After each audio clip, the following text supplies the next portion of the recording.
صدقہ کرنے والوں کو صدقہ قبر کی گرمی سے بچاتا ہے، اور بلا شبہ مسلمان قیامت کے دن اپنے صدقے کے سائے میں ہوگا۔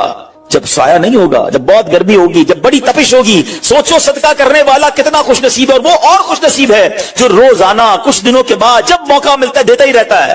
میرا سایہ بڑا ہو جائے، میں اس گرمی میں کہیں تپش پہ مارا نہ جاؤں۔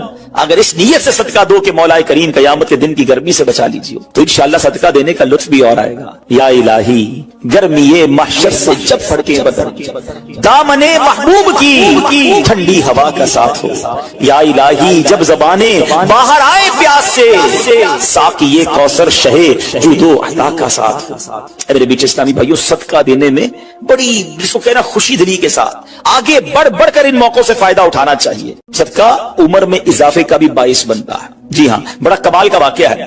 حضرت عیسیٰ علیہ السلام کے زمانے میں ایک دھوبی تھا، لوگوں کے کپڑے آپس میں تبدیل کر دیتا تھا۔ تو لوگوں نے حضرت عیسیٰ علیہ السلام کو اس کے بارے میں بتایا کہ حضور یہ بندہ بڑا گڑبڑ بندہ ہے، سب کے کپڑے ملا دیتا ہے، تو آپ جو ہے اس بندے کے لیے کچھ کیجئے۔ آپ نے اللہ کی بارگاہ میں اس کی ہلاکت کی دعا کر دی۔ وہ بندہ دھوبی اپنے معمول سے گھر سے نکلا، اس کے پاس 3 روٹیاں تھیں۔ ایک سائل آیا تو اس نے ایک روٹی اسے دے دی۔ سائل نے دعا دی، اللہ تعالیٰ تجھ سے آفات سماویہ یعنی آسمانی آفتیں سے تجھے بچا لے۔ دھوبی نے اس دعا سے بڑا متاثر ہوا، ایک اور روٹی دے دی۔ اس سائل نے دعا کی کہ اللہ تعالیٰ تجھے جملہ آفتوں سے محفوظ رکھے۔ اس نے تیسری روٹی بھی دے دی، تو دھوبی سے اس سائل نے دعا کی اللہ تعالیٰ تجھے توبہ کی بھی توفیق عطا فرما۔ اب ایک بڑا سانپ جو ہے اس کی گٹھڑی میں داخل ہو چکا تھا، کیونکہ اب اس کی ہلاکت کی دعا ہو گئی تھی۔ اس سانپ کی گویا قدرتی یہ ڈیوٹی لگائی گئی تھی کہ اس دھوبی کو کاٹنا ہے۔ جب دھوبی کپڑے لینے کے ارادے سے اس نے گٹھڑی کے اندر ہاتھ ڈالا تو فرشتے نے اس سانپ کو لوہے کی ایک لگام ڈال دی، اور وہ دھوبی سلامتی کے ساتھ واپس آ گیا۔ دھوبی کو پتہ ہی نہیں چلا کیا ہوا ہے۔ لوگوں نے حضرت عیسیٰ علیہ السلام سے عرض کی کہ اے روح اللہ، دھوبی تو صحیح سلامت واپس آ گیا، آپ نے تو اس کی ہلاکت کی دعا کی تھی، آپ تو اللہ کے نبی ہیں، ذرا سنو۔ حضرت عیسیٰ علیہ السلام نے دھوبی کو بلایا، فرمایا بتاؤ تم نے کون سی بھلائی کی ہے؟ کہتا 3 روٹیاں تھیں، تینوں اللہ کی راہ میں صدقہ کی، اور وہ مجھے فقیر جو تھا وہ ہاتھ اٹھا کر جھولیاں اٹھا کر دعائیں دیتا رہا۔ تو آپ علیہ السلام نے اس سانپ سے پوچھا کہ تم نے اسے قتل کیوں نہیں کیا؟ سانپ نے عرض کی اے اللہ کے نبی، اللہ عز و جل نے آپ کی دعا قبول فرما لی تھی اور مجھے اس کو ہلاک کرنے کے لیے بھیجا تھا۔ جب اس دھوبی نے سائل کو صدقہ دیا تو ایک فرشتے نے آ کر مجھے لوہے کی لگام ڈال دی۔ جب لوگوں نے بات سنی، دھوبی نے یہ بات سنی، اسے بڑا تعجب ہوا کہ اتنا گناہگار میں، لوگوں کو اتنی تکلیف پہنچانے والا، صرف ایک نیکی کی اور مجھے آفت سے بچا لیا گیا۔ اس دھوبی نے توبہ کر لی، کیونکہ اس سائل نے توبہ کی بھی دعا کی تھی۔ تو پتہ یہ چلا آفتوں سے بچنا چاہتے ہیں، مصیبتوں سے بچنا چاہتے ہیں۔ آج کل تو کرونا وائرس کا زمانہ ہے، بلاؤں کا زمانہ ہے، ارے اس میں تو زیادہ صدقہ دینا چاہیے، اپنے نام کا بھی، بچوں کے نام کا بھی، فیملی کے ہر فرد کے نام پر صدقہ نکالتے رہیں کہ یا اللہ صدقے کی برکت سے ان بلاؤں ان وباؤں سے بچانا۔ ارے وباؤں سے، بلاؤں سے، آنے والی مصیبتوں سے صدقہ کیسے بچاتا ہے کہ سنیے، ایک شخص سیدنا ابو ہریرہ رضی اللہ تعالیٰ عنہ کی بارگاہ میں حاضر ہوا، کہنے لگا حضور میرا بیٹا سمندری سفر پر گیا ہے، آپ اس کے لیے دعا فرمائیں۔ آپ رضی اللہ تعالیٰ نے فرمایا اس کی طرف سے صدقہ دو، سفر پر جایا کرو نا، صدقہ دے کے جایا کرو، بیٹا یا فیملی کا کوئی فرد سفر پر ہے، صدقہ دو کہ خیر سے واپس آ جائے۔ سیدنا ابو ہریرہ رضی اللہ تعالیٰ نے فرمایا سمندری سفر پر ہے اس کے لیے صدقہ دو۔ اس وقت سمندر میں موجیں اٹھ رہی تھی، یہاں باپ اور حضرت ابو ہریرہ رضی اللہ تعالیٰ میں گفتگو ہو رہی ہے، عین اسی وقت ادھر سمندر میں موجیں اٹھ رہی تھی، جہاز ڈوبنے کے قریب تھا۔ ادھر اس کے والد نے اللہ کی راہ میں صدقہ دیا، اور وہاں کہنے والے کو کہتے ہوئے سنا گیا اے سواروں تمہارے لیے سلامتی ہے، بے شک اللہ تعالیٰ نے فدیہ قبول فرما لیا۔ بیٹا سفر سے واپس آیا، اپنے والد کو سارا واقعہ سنایا کہ جہاز موجوں میں تھا، قریب تھا کہ ڈوب جاتا، مگر پھر ایک ندا آئی کہ تمہارے لیے جو صدقہ دیا گیا ہے وہ قبول کر لیا گیا ہے۔ تو اے میرے بیچ اسلامی بھائیوں، میں نے آپ کو احادیث بھی سنائی ہیں، آپ کو واقعات بھی سنا رہا ہوں کہ صدقہ بلاؤں کو ٹالتا ہے، صدقہ بیماریوں کو ٹالتا ہے۔ آپ میں نبی پاک علیہ الصلوۃ والسلام کی زبانی ایک خوبصورت واقعہ آپ کو سناتا ہوں۔ پیارے آقا علیہ الصلوۃ والسلام نے ہی یہ واقعہ صحابہ کرام کو سنایا۔ واقعہ کیا ہے؟ میرے آقا فرماتے ایک عورت کے منہ میں لقمہ تھا، کھانا کھا رہی تھی، ہاتھ میں لقمہ اور منہ میں ڈال لیا۔ اتنے میں دروازے پر ایک سائل آیا۔ وہ عورت کیسی توکل والی، کیسی صدقہ دینے والی، کتنا اللہ کی راہ میں خرچ کرنے والی تھی کہ وہ لقمہ اس نے منہ سے روکا اور سائل کو دے دیا کہ یہ کھا لے، میں بھوکی ٹھیک ہوں، یہ بیچارہ غریب ہے، دے دیا اسے۔ چھوٹی سی بات تھی۔ ایک لقمہ کیا ہوتا ہے؟ کچھ لوگ ہی کہتے ہیں پیسے ہی توڑیں جیب میں، 5 10 15 روپے 50 روپے 100 روپے کے صدقے سے کیا ہوگا، میں تو خود غریب ہوں۔ سنو، ایک ہی لقمہ تھا نا، دیگ نہیں تھی بریانی کی، ایک لقمہ تھا۔ اور یہ واقعہ سرور کائنات علیہ الصلوۃ والسلام اپنے صحابہ کو سنا رہے ہیں۔ فرمایا وہ لقمہ اس عورت نے روکا اور فقیر کو دے دیا۔ اب اس عورت کے کچھ عرصے بعد بچے کی ولادت ہوئی. بچہ تھوڑا سا بڑا ہوا, باہر ماں کے ساتھ چلنے لگا, گھومنے پھرنے لگا. تو باہر گیا تو ایک بھیڑیا آیا, اور بھیڑیا آ کر اس کے بچے کو اس نے منہ سے پکڑا اور بھاگ. ماں پیچھے بھاگ رہی, میرا بیٹا میرا بچہ, اور بھیڑیا آگے بھاگ رہا ہے. اللہ اکبر. اللہ تبارک و تعالی نے ایک فرشتے کو حکم دیا کہ بھیڑیے کے پیچھے جاؤ, اس کے منہ سے بچہ چھین کر لاؤ اور اس کی ماں کے حوالے کر دو, اور ماں کو کہہ دینا اللہ عز و جل نے تم پر سلام بھیجا ہے اور فرمایا ہے کہ یہ لقمے کے بدلے لقمہ ہے. بات آئی سمجھ میں؟ اپنا لقمہ جو تم نے میری راہ میں دیا تھا, بھیڑیا کے لقمے سے تمہارے بیٹے کو بچایا ہے تمہارے رب نے, اللہ نے سلام بھیجا ہے. اے میرے میٹھے اسلامی بھائیو, یہ حدیث بتا رہی ہے کہ گناہ نیکی جو تھوڑی سی بھی ہو نا, وہ ضائع نہیں کی جاتی, وہ اللہ کے یہاں محفوظ ہے. جمعے کے خطبے میں ایک حدیث سنتے ہیں, البر لا یبلا والذنب لا ینسا والدیان لا یموت. سن لو, نیکی پرانی نہیں ہوتی, گناہ بھلایا نہیں جاتا, اور فیصلہ کرنے والا جو رب عز و جل ہے اسے موت نہیں آتی ہے. اب ہمیں سوچنا ہے کہ ہم نیکی کر بھی رہے ہیں کہ نہیں, کہ گناہ کر کر کے اپنے اکاؤنٹ کو بھری جا رہے ہیں. یہ چھوٹے چھوٹے صدقے جب جب موقع ملے نا, ماشاءاللہ ہم جمعہ پڑھنے جاتے ہیں, کل بھی جائیں گے. مسجدوں میں ہم نے دیکھا ہوگا مسجد کا ڈبہ آتا ہے سامنے, کچھ نہ کچھ ڈال دیا کرو اس نیت کے ساتھ کہ یار تھوڑے اور جمع کرا دو اپنی آخرت میں, تھوڑے اور اپنے پیسے جمع کرا, تھوڑے اور آگے چلے جائیں. اور یہ میں ایسے ہی خود نہیں کہہ رہا, سبحان اللہ. میں آپ کو بڑی خوبصورت 2-3 حدیثیں سناتا ہوں. پہلے تو یہ سمجھیے کہ آج کل دنیا میں اور آپ یہ چاہتے ہیں کہ ہمارے جو پیسے ہیں نا سیکیور رہیں. آج کل بڑا عجیب معاملہ, اچانک آگ لگ جاتی ہے, کسی کے پیسے چوری ہو جاتے ہیں, لوگ پریشان رہتے ہیں, سیکیورٹی مل جائے. ٹھیک ہے, تو میں آپ کو ایک حدیث سنانے جا رہا ہوں. نبی پاک علیہ الصلوۃ والسلام فرماتے ہیں, اللہ کے حبیب علیہ الصلوۃ والسلام فرماتے ہیں کہ رب عز و جل فرماتا ہے, یعنی یہ حدیث قدسی ہے. اللہ فرماتا ہے, اے ابن آدم, اپنے خزانے میں سے میرے پاس کچھ جمع کر دے, اپنے پیسوں میں سے کچھ پیسے میرے پاس جمع کر دے. میں حدیث کا خلاصہ عرض کر رہا ہوں. نہ جلے گا, نہ ڈوبے گا, نہ چوری کیا جائے گا. سنو کیسی سیکیورٹی ہے. انشورنس آج کل لوگ کراتے ہیں جس میں بعض اوقات حرام انشورنس ہوتی ہے. میں آپ کو سبحان اللہ ایک ایسی گارنٹیڈ مدنی انشورنس بتا رہا ہوں کہ رب فرما رہا ہے, اللہ فرما رہا ہے, اپنا مال میرے پاس جمع کرا دے, نہ جلے گا, نہ ڈوبے گا, نہ چوری ہوگا. اور اللہ فرماتا ہے, میں اس وقت تجھے پورا بدلہ دوں گا جب تو اس کا زیادہ ضرورت مند ہوگا. کون سا وقت ہوگا وہ؟ قیامت کا دن, جب بچہ ماں کے پاس جائے گا نا, ماں ایک نیکی دے دے, ماں پھنس گیا ہوں, ایک نیکی چاہیے. ماں اس ایک نیکی میں بھی بیٹے کی مدد نہیں کرے گی. ماں جائے گی اولاد کے پاس کہ بیٹا میرا ایک گناہ لے لو, اولاد کہے گا ماں سے کہ نہیں میں تمہاری مدد نہیں کر سکتا. باپ بیٹے کی ہیلپ نہیں کرے گا. ایسا حال, مگر کون حامی ہوگا؟ اللہ اکبر. میرے اعلیٰ حضرت سے پوچھو, فرماتے ہیں رضا ان کے سوا رضا کوئی حامی نہیں جہاں. کہاں قیامت کے دن کیا ہوگا؟ ان کے سوا رضا کوئی حامی نہیں جہاں. گزرا کرے پسر پہ پدر کو خبر نہ ہو, بیٹے پہ گزرے گی باپ بھی جواب نہیں دے گا.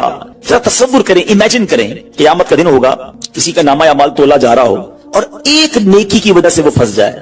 گناہ ایک زیادہ ہے, پلڑا بالکل ایک نیکی کی وجہ سے نیچے ہے. کتنا یاد آئے گا کہ کاش تھوڑا اور صدقہ کر دیتا, کاش 2 رکعت نفل پڑھ لیتا. نفل چھوڑ دیتے ہو نا, نفل ہی ہے نا, درود نہیں پڑھتے, ذکر الہی نہیں کرتے, چھوٹی چھوٹی نیکی سمجھ کر چھوڑتے ہو. اگر یہ چھوڑتے وقت خیال آئے نا کہ کہیں ایسا نہ ہو کہ وہی ایک نیکی کم پڑ گئی اور میں اللہ نہ کرے جہنم میں نہ ڈال دیا جاؤں. فَأَمَّا مَن ثَقُلَتْ مَوَازِينُهُ, جس کی تولے بھاری ہو گئی, قرآن کہتا ہے فَهُوَ فِي عِيشَةٍ رَاضِيَةٍ, وہ من مادے چین میں عیش میں ہوگا.